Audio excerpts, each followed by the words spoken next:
Finally, in this section, I want to give you one piece of advice which applies to whatever project you do.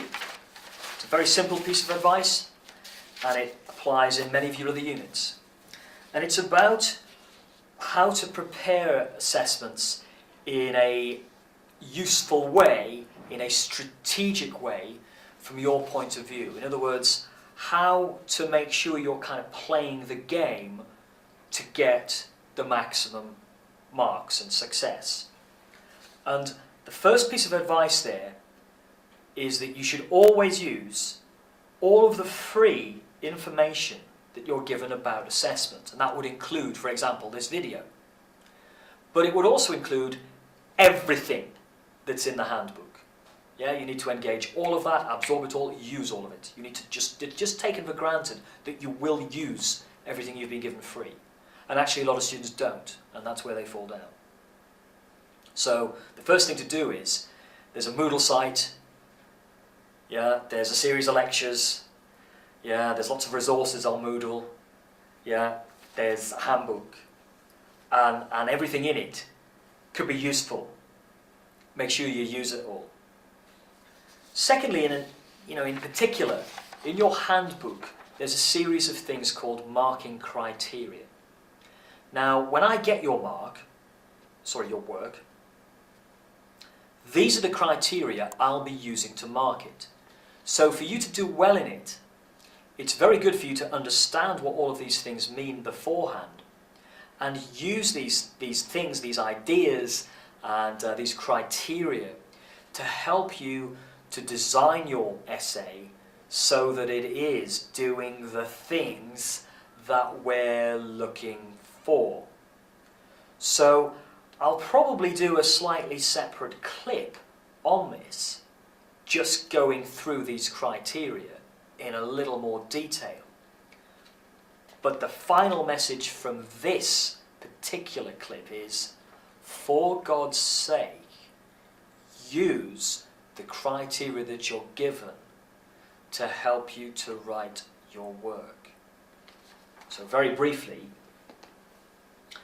we're looking for work that is focused. It's on a topic that's valid. So it's a sensible choice of topic. It's an institution, it's a thinker, it's a data set, or it's an event that is relevant.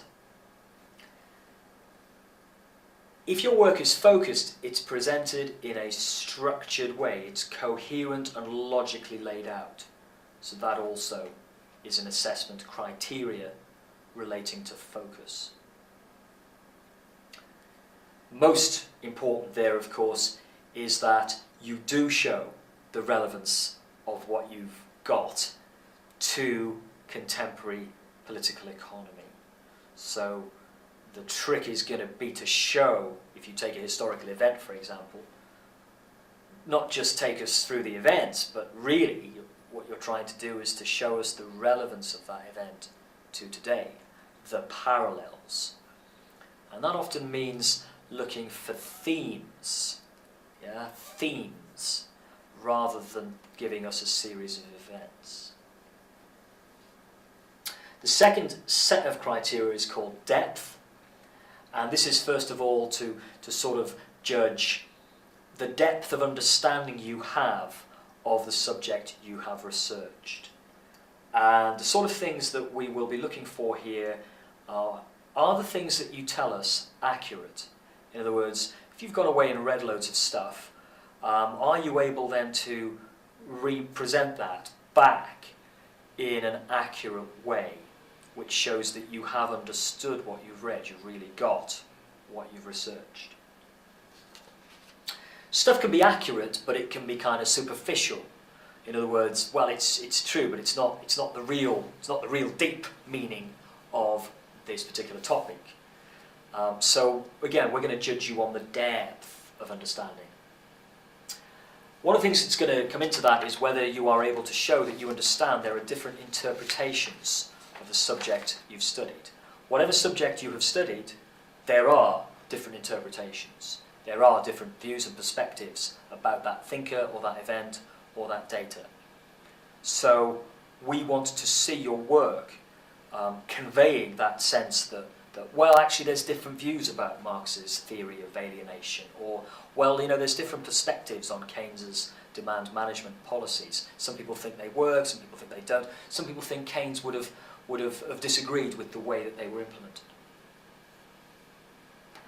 Have you shown the relevance of your topic to contemporary politics? This is another aspect of depth.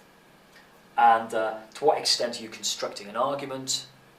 Yeah, in other words, instead of just reporting or describing events and information, are you showing your own interpretation of the various interpretations?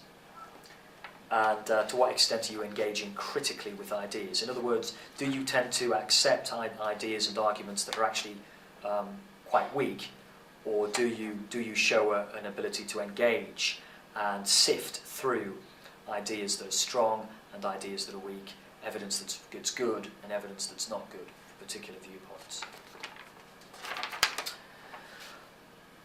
There's a lot here about the use of sources. I'm going to talk about that in a separate clip. And there's a lot here also about academic writing skills. I'm going to talk about that separately in a separate clip. But the key is, this is your Bible. This is how you will be marked.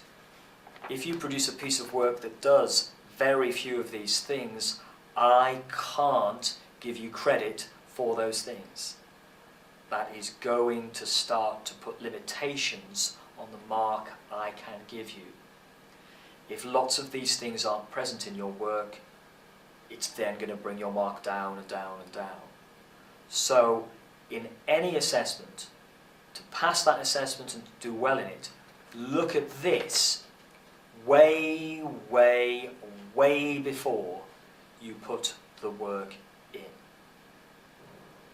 Lots of students ask for lots of advice on assessment, and sometimes they overlook the basic advice. The basic advice is have a really good, deep engagement with this stuff first, always, regardless of any other complications, any other issues to do with your topic.